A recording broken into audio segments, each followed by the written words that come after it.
versículo de número 18 e 19. Amém, irmãos? O livro de Isaías é um livro difícil de se achar, mas você encontrou ele? Amém. Então, meus irmãos, me acompanhem. Diz assim: não vos lembreis das coisas passadas, nem considereis as antigas. Eis que farei uma coisa nova, e agora sairá luz. Porventura não sabereis? Eis que porei um caminho no deserto e rios no ermo. Pai das luzes, nós te louvamos, bendizemos o teu nome, te agradecemos por esta oportunidade que o Senhor nos concede nessa noite, de estarmos na tua casa, assim como o salmista, Senhor, falou, profetizou e disse: alegrei-me quando me disseram, vamos à casa do Senhor. Que nesta noite possamos estar alegres, e que nessa noite, Senhor, a tua palavra venha surgir efeito na vida do teu povo. Quero ser um garçom para servir a tua igreja, meu Senhor, nessa noite, em nome de Jesus. Fica conosco, continua conosco, é o que nós choramos e te agradecemos no nome de Jesus. E você diz amém, amém e amém. Antes de você tomar o seu assento, eu queria fazer uma oração, mais uma oração, tá? Nossa pastora Carmen, ela que estaria ministrando hoje, e ela não está bem, passou mal. Eu queria que a missionária Luciana levantasse a voz de oração para estar orando pela pastora. Aleluia.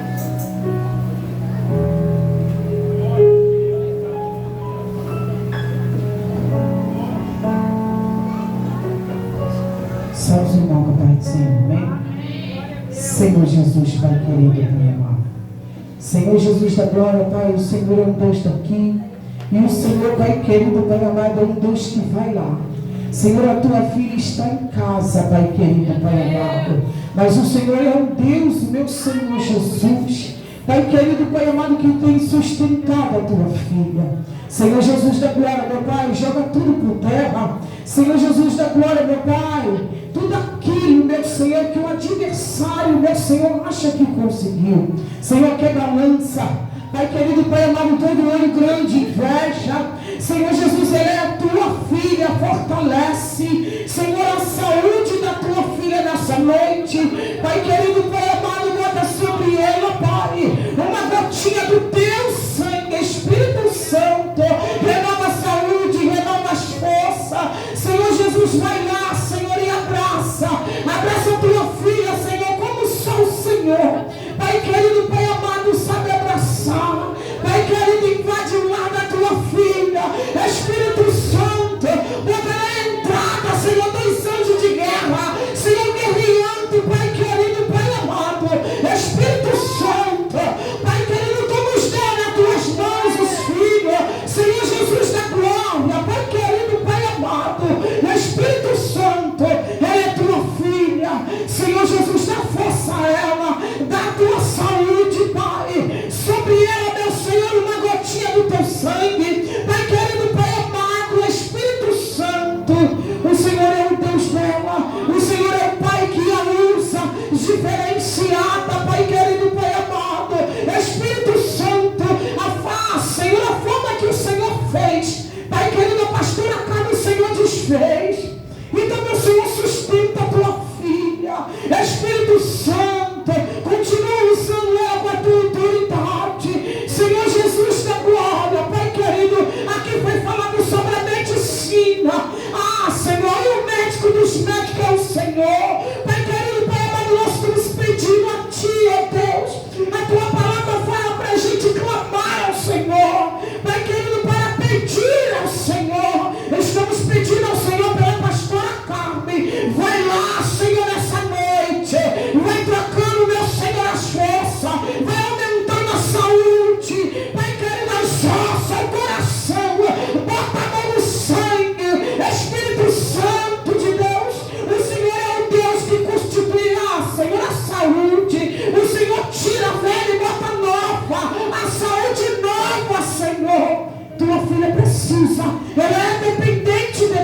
Senhor. E tu continua, Senhor, fortalecendo a tua filha, meu Pai.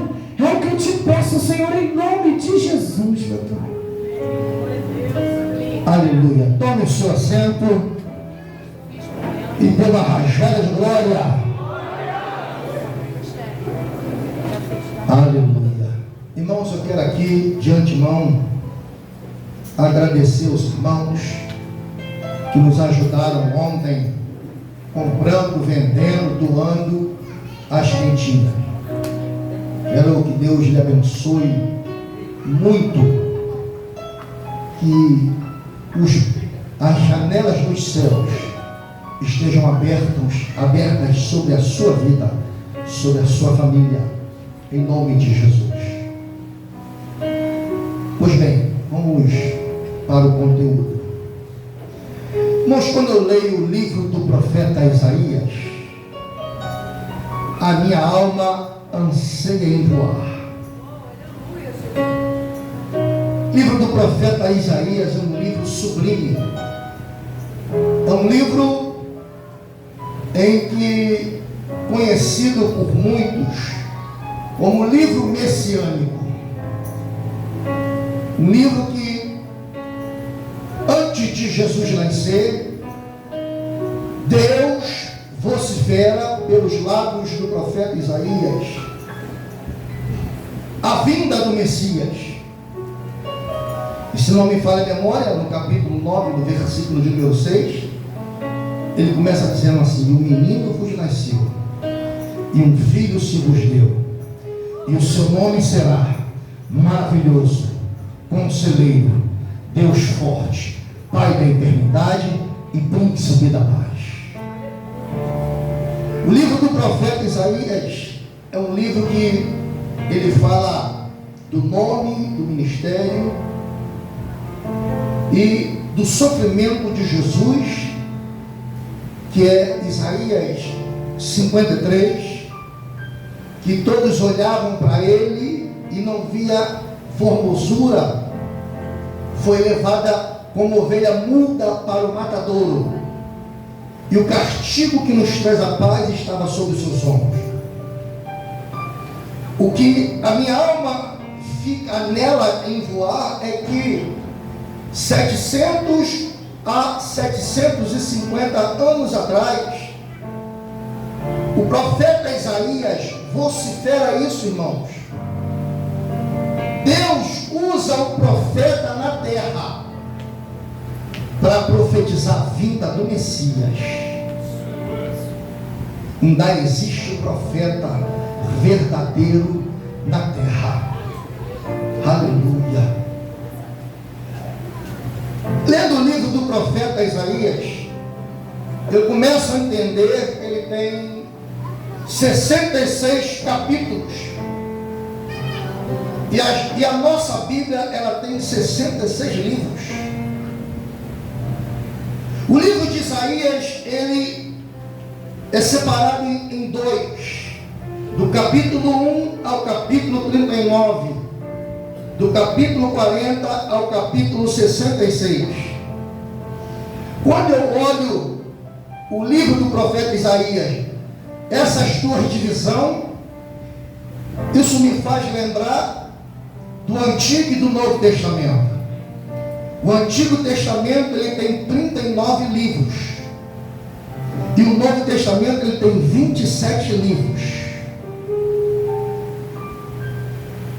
Quando eu entendo isso, eu fico vendo que Deus, ele fala no Antigo e cumpre no Novo.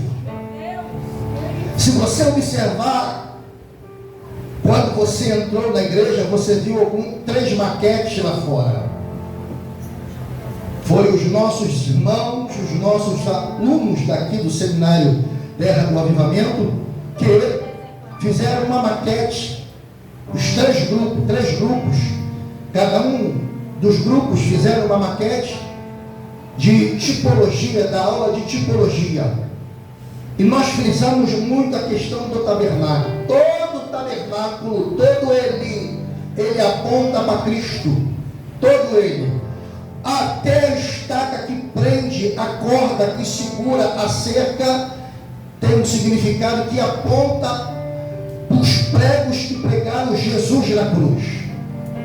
Então, ao você sair do culto, você dê uma olhadinha ali que tem o altar do holocausto, tem a pia de bronze, tem do lado esquerdo o candelabro, do lado direito a mesa dos pães da proposição, na frente tem o altar do incenso e tem a cortina que divide o santo dos santos, onde está a arca da aliança.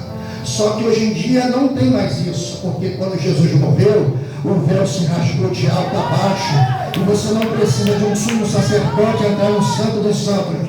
A Bíblia diz que nós somos geração eleita, sacerdócio real, povo de exclusividade no Senhor. Então hoje você tem acesso ao trono da glória por meio do nosso Senhor e Salvador Jesus Cristo. E retornando para o livro do profeta Isaías, quando eu leio o livro do profeta Isaías e passo a admirar o nome, o significado do nome, é muito interessante, porque o nome Isaías significa Jeová é salvação. Jeová também está aqui nessa noite para trazer salvação para você, trazer salvação para a igreja. Isaías foi um profeta, irmãos, que ele vaticinou num período meio tétrico, num período em que o povo de Israel ele vivia em desobediência ao Senhor. Tanto que, se você analisar, eu estive pesquisando hoje, Deus levantou profetas para vaticinar para Israel antes do cativeiro, ou melhor, antes do cativeiro. Deus levantou profeta para vaticinar ao povo de Israel dentro do cativeiro. Deus levantou profeta para vaticinar ao povo de Israel após o cativeiro. Então não foi por falta de Deus falar com o povo. Não foi por falta de Deus falar antes do povo ir para o cativeiro e ficar 70 anos cativo lá. Por quê? Por causa de desobediência ao Senhor. E a única forma, irmãos, de Deus nos trazer para perto é permitindo as provas. A única forma, não tem como. Às vezes nós culpamos A, culpamos B, culpamos C, colocamos culpa no diabo, que às vezes ele não tem nada a ver com a história. E é Deus nos provando. Você se lembra de Abraão? Deus colocou Abraão à prova. Capítulo 22 de Gênesis. Você se lembra de Jó? Oh, Deus dava testemunho de Jó. Homem íntegro, sincero, temente a Deus e se desvia do mal. Deus dava testemunho de Jó. E Satanás foi pedir ao Senhor para tirar tudo dele, dizendo: olha, ele te serve porque o Senhor dá tudo para ele. E o Senhor falou: ó, pode tirar tudo dele, mas não toca nele. Deus permitiu. Não é que Jó estava fazendo algo de errado, estava em pecado. Não. Deus sabia do coração de Jó. Deus conhece o seu coração. Eu posso ver a sua face daqui, mas quem olha o seu coração é Ele. Só quem sabe o que você está pensando é Ele. Só Deus sabe do que você está pensando nesse momento é Ele. Eu não sei. Então, quando eu olho o livro do profeta Isaías, eu fico imaginando o profeta vaticinando naquela época. Porque vaticinar no Antigo Testamento, na época dos apóstolos, irmãos, era cabeça prêmio.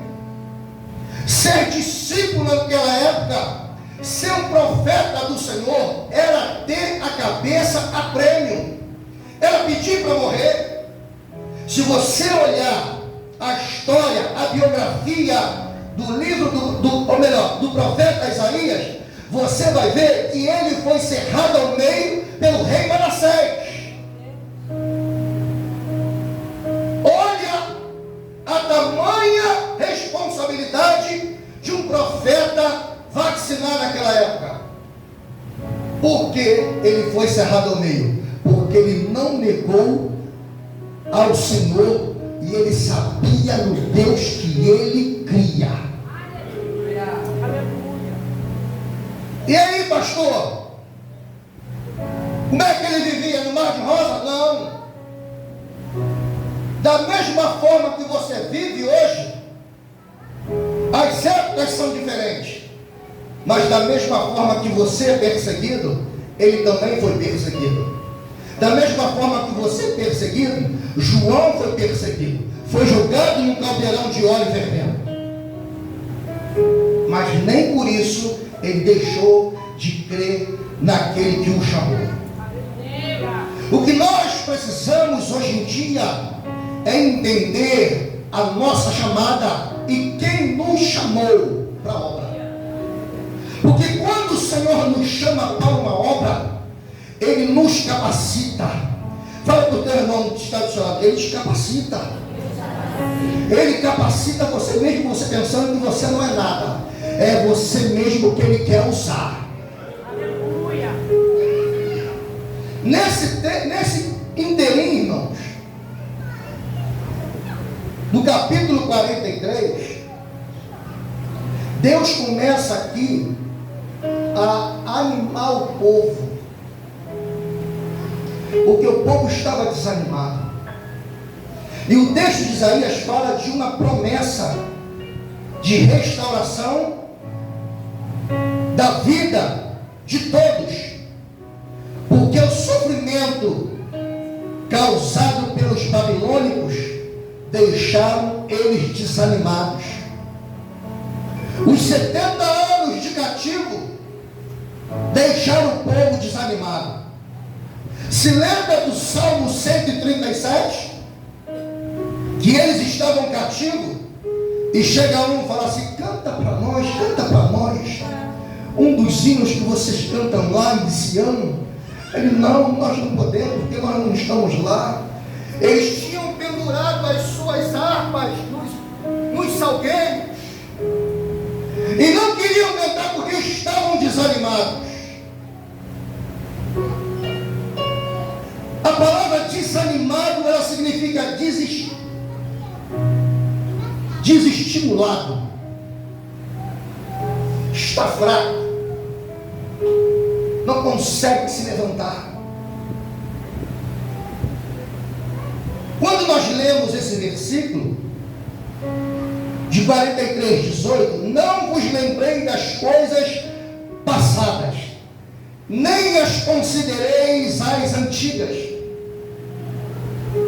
Tem crente no século 21 que algo que aconteceu há 10 anos atrás, isso causou uma barreira para que ele não consiga dar uma guinada no seu ministério. Tem pessoas que não conseguem crescer na vida profissional.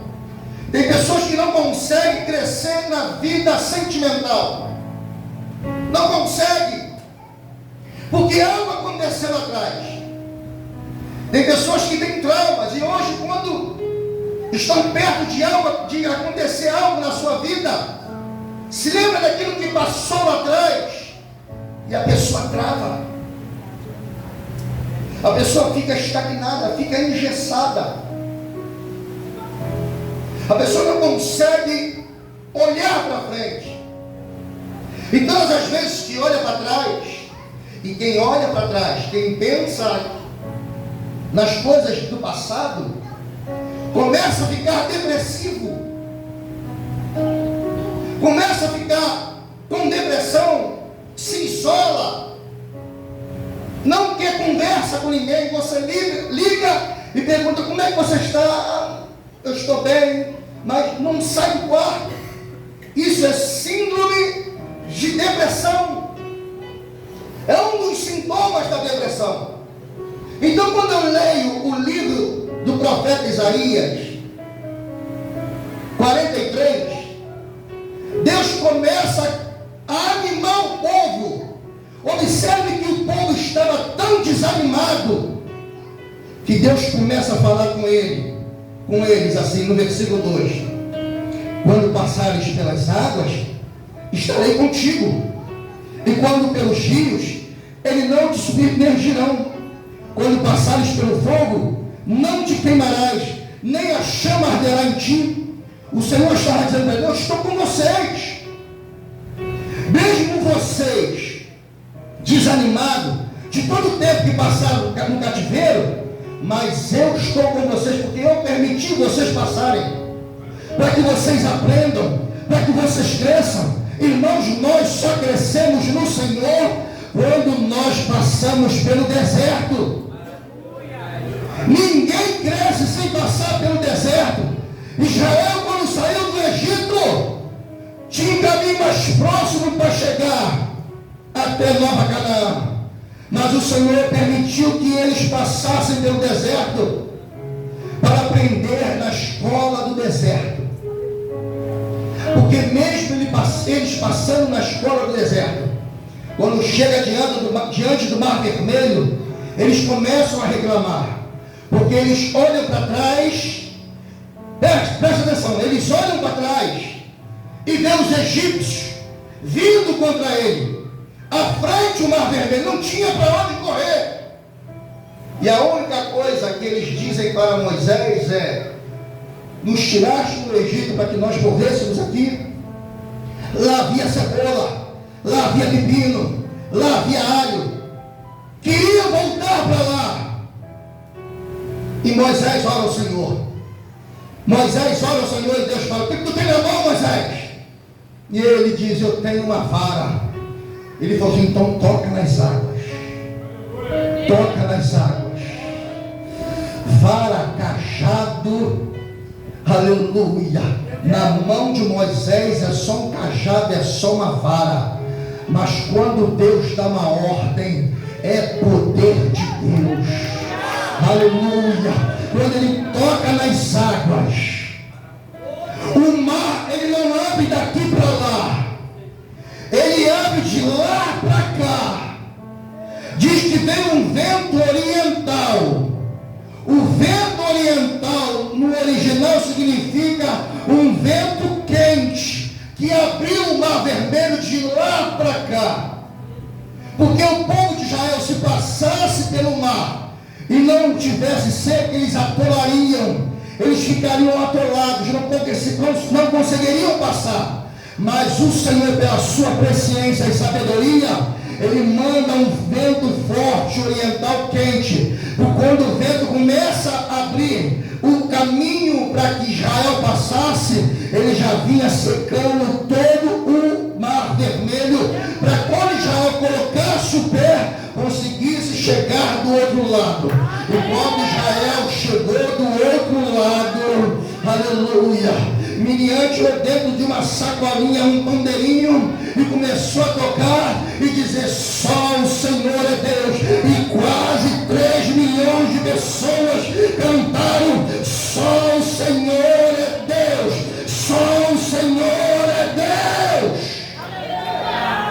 só Ele. Então o Senhor começa a dizer para o povo: olha, se passares pelas águas, você não vai se afogar. Se passares pelo fogo, ele não vai te queimar, a chama não vai arder em ti. Deus estava animando. O povo estava tão desanimado, irmãos, que no versículo de número 8, Deus falando por meio do profeta Isaías, ele diz assim, ó: trazei o povo cego que tem olhos, os surdos que têm ouvidos. O povo estava tão desanimado que Deus estava dizendo: vocês têm ouvidos, mas vocês estão surdos. vocês têm olhos, mas vocês não conseguem enxergar. Vocês não estão conseguindo enxergar. Deus estava animando eles. Eles estavam desmotivados. Eles estavam estagnados. Mas todos aqueles que Deus chama para a obra, que Deus levanta, Deus pega o improvável e coloca ele em posição de destaque para envergonhar os nossos inimigos, ou melhor, o nosso inimigo, o nosso arqui-inimigo, que é o inimigo de nossas almas. Ele fica furioso quando o povo se coloca na brecha. Deus, ele pega o improvável, ele pega a prostituta, ele pega o adúltero, ele pega o assassino. Quando eu olho para a Bíblia, eu começo a analisar. O homem já era rei. O homem, ele já conhecia Deus. Mas ele foi homicida e foi adúltero. E mesmo assim, Deus não descartou Davi. Davi tinha tudo para ser rejeitado por Deus. Tudo. No momento de fraqueza dele, porque os reis na época, eles saíam para a guerra, eles saíam para a batalha. No momento de fraqueza, quando ele sobe no terraço, ele vê uma mulher se banhando. Não era para Davi estar ali, era para Davi estar na guerra. Mas Davi não foi para a guerra. Davi já era rei. Davi já conhecia o Senhor. Davi peca. Davi manda matar. Davi é assassino. Davi, ele é adúltero. Mas mesmo ele tentando abafar o caso, passa-se, segundo a história, 1 ano. Depois de 1 ano, um profeta que Deus levanta, chamado Natã, põe o dedo em rixe no rosto de Davi e fala: conta uma história para ele. Davi se levanta e diz: esse homem é digno de morte. E Natã diz: então esse homem é você. Esse homem é você. Meu Deus. Aí todos nós conhecemos a oração de Davi. No capítulo 51, melhor, no Salmos de número 51, quando no versículo 10 ele fala: Senhor, não retire de mim o teu espírito. Não retire de mim o teu espírito. Davi poderia estar traumatizado com o que aconteceu no passado, mas não, ele prosseguiu. Ele caminhou. Talvez você esteja aqui hoje e algo aconteceu no passado que não te deixa caminhar. Algo travou a sua mente. E enquanto você estiver olhando para o passado, você nunca verá o novo do Senhor na sua vida. Enquanto você estiver pensando nas palavras que falaram para você, de quem te magoou, de quem te perseguiu, de quem disse que você não iria chegar, enquanto você estiver pensando nisso, irmão, você nunca vai chegar aonde Deus quer colocar você. Porque o apóstolo Paulo, ele pode nos ensinar isso. Em Filipenses capítulo 3, versículo 17, se não me falha a memória, que ele diz: olha, prossigo para o alvo. Paulo, ele nos ensina: olha, eu prossigo para o alvo, para o prêmio da soberana vocação Irmãos, não adianta. Por isso que o salmista do Salmo 91 ele disse assim, ó: 1000 pode cair ao meu lado, 10.000 à minha direita, mas eu não serei atingido. Somente eu vou olhar e eu vou ver a recompensa dos ímpios. Ei, eles não conhecem a Cristo, mas nós conhecemos e sabemos lutar com as armas espirituais.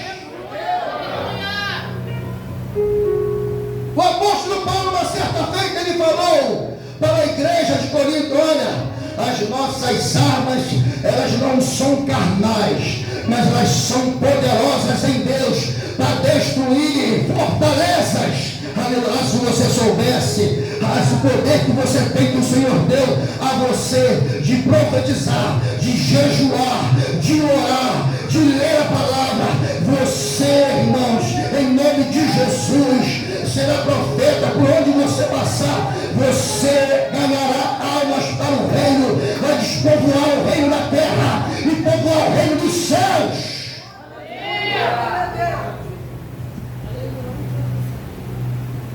Uma outra pessoa que eu vejo na Bíblia, que Deus deu uma força para ele inigualável. Seu nome, Sansão.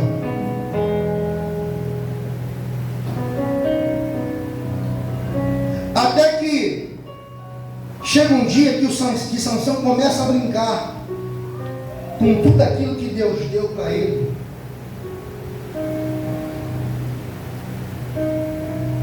Quando eu olho a vida de Sansão, Deus falou para a mãe dele: olha, ele vai ser nazireu, não vai tocar em defunto, não vai beber bebida forte e nem vai cortar o cabelo. Ela era a lei do nazireado: santo, separado, consagrado. Nazireu era santo, separado e consagrado para servir ao Senhor. Estava separado para servir ao Senhor. Isso não toca em você em algo, não? Isso não toca em você? Você é consagrado, separado para viver para o Senhor. Quando o Senhor chamou Jeremias, olha, antes de que você fosse concebido, eu já te conheci, Jeremias. Antes de sair da madre, eu já te consagrei. As nações eu já te dei por herança. Jeremias já era consagrado. Quando Maria foi até a casa de Isabel, Isabel estava grávida, Maria também. E quando ela saudou Isabel, o menino que estava na barriga dela começou a saltar. Já era pentecostal desde o ventre. E diz a Bíblia que ele já foi cheio do Espírito Santo desde o ventre. Consagrado, separado para o Senhor. E quando eu vejo a vida de Sansão, que foi consagrado ao Senhor, até que um belo dia ele quebra os princípios. Uma coisa, irmãos, na vida do crente, que não deve acontecer, é quebrar princípios. Princípios.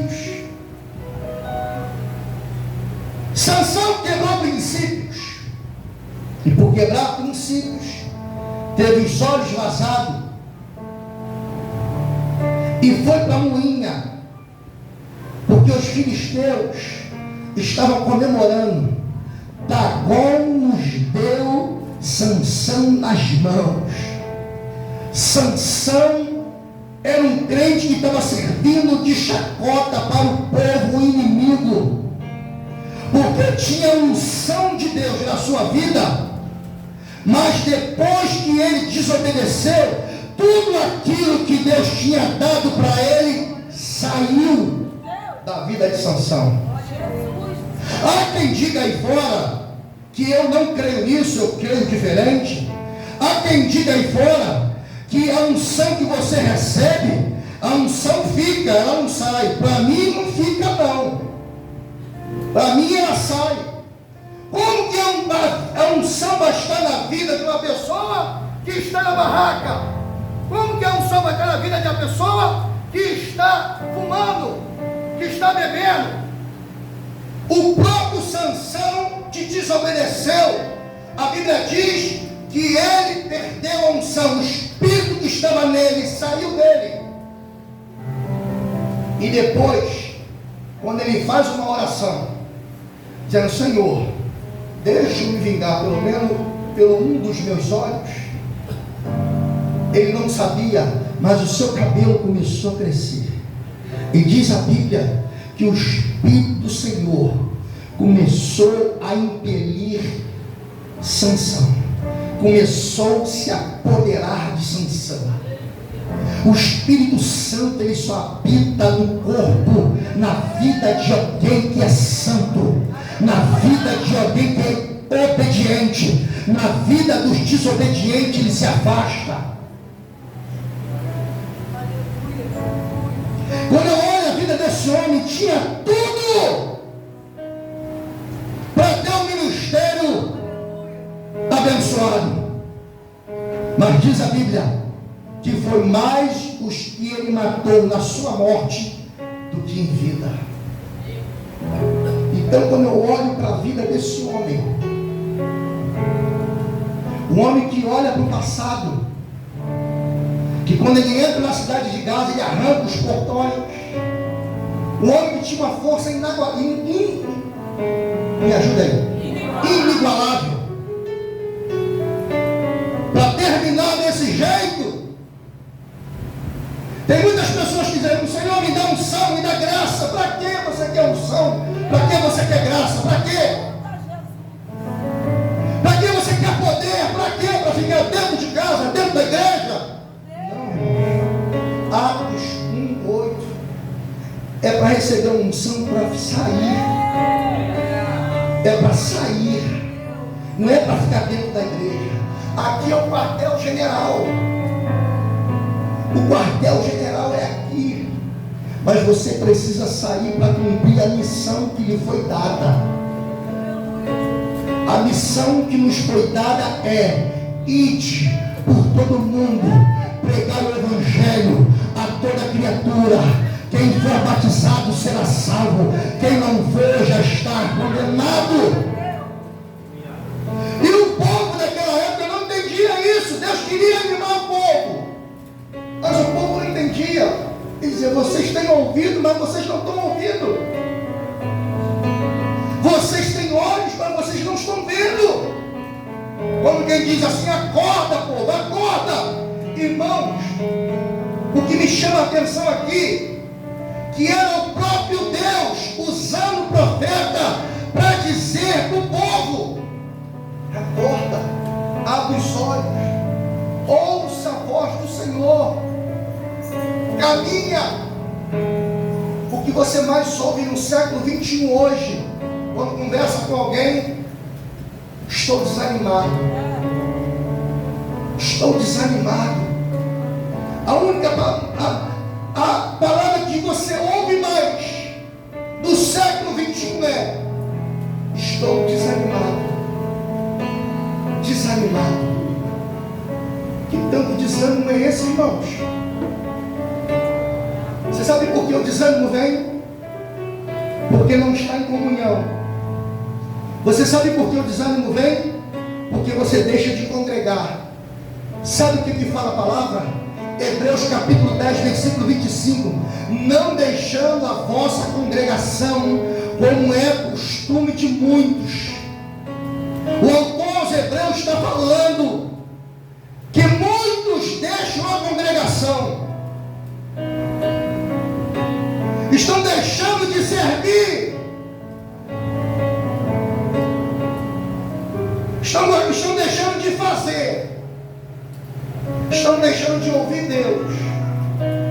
Ouve a todos, mas não ouve a voz do Senhor. E o profeta continua, Deus usando ele Aí chega no versículo 13, ele diz assim: ainda que houvesse dia, eu sou, e ninguém há que possa escapar das minhas mãos. Operando eu, quem impedirá? Deus estava falando com o povo, porque os caldeus, a Babilônia era o maior império da época, bélico. Babilônia era o maior império. Os que levaram cativo o povo de Deus, porque Deus permitiu. Mas o Senhor estava animando o povo, porque ia permitir que os assírios, por meio dos persas, iria tomar Babilônia. E tomando Babilônia, Deus ia levantar um homem que nem crente era, que nem conhecia Deus, mas quando leu o que estava escrito sobre ele, ele disse assim: libera o povo, seu nome é Ciro. 200 anos antes de se cumprir essa profecia, já havia uma profecia falado sobre Ciro, que ele assumiria o trono e Deus iria usá-lo para liberar o povo, para retornar à terra, para reconstruir o templo e reconstruir os muros. Por isso que o Senhor está dizendo: antes que houvesse dia, eu sou, e não há quem possa escapar das minhas mãos. Operando eu, quem impedirá? O que eu quero parafrasear esse texto para você, para que você entenda melhor. De repente você não está entendendo a luta que você está passando agora. De repente você não está entendendo a dificuldade que você está passando agora. Mas o Senhor, se foi Ele que permitiu, Ele vai colocar tudo no seu lugar certo. Ele vai colocar tudo no seu lugar certo. Depois de Deus ter dito tudo isso para o povo, dizendo: olha, não vos lembrei das coisas passadas. Porque quando você lembra do passado, você sente dor. Quando você lembra do passado, você fica atribulado.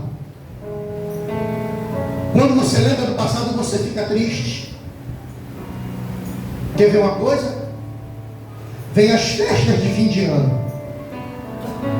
Existem pessoas que o céu ganhou alguém na sua família, e quando chega a esses dias de festa, você não tem prazer nessas festas, que você lembra. Tem pessoas que perderam o pai, tem pessoas que perderam mãe, ou melhor, o céu ganhou o pai, o céu ganhou a mãe, o céu ganhou o irmão, perto desses dias de festa. E você pergunta para si mesmo: eu não tenho alegria, eu não tenho prazer de fazer nada, porque você lembra das coisas passadas, e isso te traz dor. Não que você não deva lembrar, você precisa trazer a memória, você precisa pensar, mas aquilo que te traz dor, irmãos, não vai fazer você enxergar o que o Senhor tem para você. Ele diz: não vos lembrei das coisas passadas, nem as considerei. Eis que farei uma coisa nova, e agora sairá a luz. Porventura não sabereis? Eis que porém um caminho no deserto e rio no erro. Mesmo que você lembre Ele dizendo para você, ou melhor, para nós não nos lembrarmos das coisas passadas e nem as considerar, mesmo no deserto, Ele abre um caminho, porque as suas misericórdias, elas duram para sempre, elas não têm fim. Talvez você você entrou hoje aqui, você esteja sofrendo. Talvez você esteja com um coração amargurado. Mas eu digo para você, nesse deserto, Deus abrirá um caminho. Deus abrirá um caminho. E quando ele fala assim, e rios no ermo, não vai ser dificuldade, não serão os empecilhos que farão que você fique engessado, que você fique parado no meio do caminho. Uma certa vez uma pessoa chegou para mim e falou assim: pastor, eu estou cansado, estou desanimado, eu não sei o que fazer. Eu falei: eu sei. Ele o que, pastor? Caminhar. Mas não vai arrastando, mas não vem, pede alguém ajuda. Caminhe, não fique parado, não fique em casa, irmãos, não fique em casa. Primeira coisa que o diabo coloca na nossa mente quando algo acontece é falar: você não vai mais para a igreja, porque as pessoas olharão a sua família e você será motivo de chacota. As pessoas vão olhar para você, vai ver que você vai para a igreja todos os dias. Acontece isso, você vai servir de chacota. Irmãos, quando Deus chamou Josué no capítulo 1, Deus falou para ele assim: ó, não olhe nem para a direita e nem para a esquerda, medita nessa lei dia e noite, e será bem sucedido por onde passares. Irmãos, não olhe para a esquerda, não olhe para a direita, faça como Paulo, como eu já citei aqui. Olha para o alvo, olha para o autor e consumador da tua fé. Não dê ouvidos aos opositores, porque às vezes nós dizemos assim: eu tenho um amigo, eu tenho uma amiga, porque nós queremos ouvir o que nós queremos. Estamos errados e queremos ouvir do nosso amigo que está tudo bem e que eu estou fazendo certo. Isso não é amigo, isso não é amiga. Amigo e amiga é quando diz para você: você está fazendo errado, volta e pratique as primeiras obras.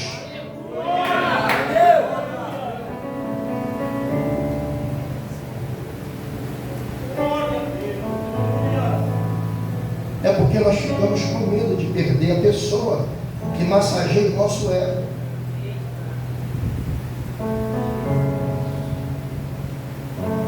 Aí Paulo vem dizendo assim: ou eu agrado os homens, ou eu agrado a Deus. Ou eu vou agradar os homens, fazer o que eles querem, que assim eu serei ovacionado, ou eu agrado a Deus.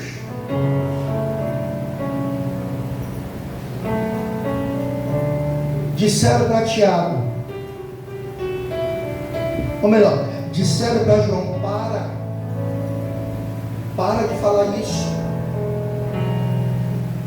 porque você está falando, você vai morrer. E João dizia do lado de fora: não é lícito possuir a mulher do teu irmão. E todo rapaz, tu é maluco. E ele: não é lícito possuir a mulher do teu irmão. Falando com o rei. Prendem João. Todos tinham medo de João. João era o profeta do deserto. Interessante, irmãos, aprenda isso. Quem tem a unção não corre atrás de ninguém. A unção ela atrai. João estava no deserto, cheio do Espírito, e as pessoas iam até ele, e ele batizava uma por uma. As pessoas iam até João, até que chegou um dia que foi preso, teve a cabeça decepada, porque pregava, falava a verdade. Mas e aí, pastor, o próprio Jesus, no capítulo 6 do Evangelho de João, Jesus ele dá um sermão duro. Daqui a pouco sai um por um. Aí Jesus vira para ele e diz assim: e vocês? Para onde nós iremos? Só tu tem a palavra de vida eterna. Aleluia. Para onde nós iremos? Palavra dura, um certo vaso rachado. Aleluia. Palavra que massageia o ego. Tu está jogando a alma no inferno. Como quartel-general, você precisa ser instruído na palavra. E o conselho que eu lhe dou nessa noite, encerra aqui, é que você tem ouvidos, então dê ouvido à voz do Senhor. Porque quando Deus usa o profeta João, o apóstolo João, para receber a revelação do Apocalipse, nas 7 igrejas, no final de cada carta, está escrito assim, ó: quem tem ouvidos ouça o que o Espírito diz à igreja. Quem tem ouvidos ouça o que o Espírito diz à igreja. Aleluia. Vamos nos colocar de pé.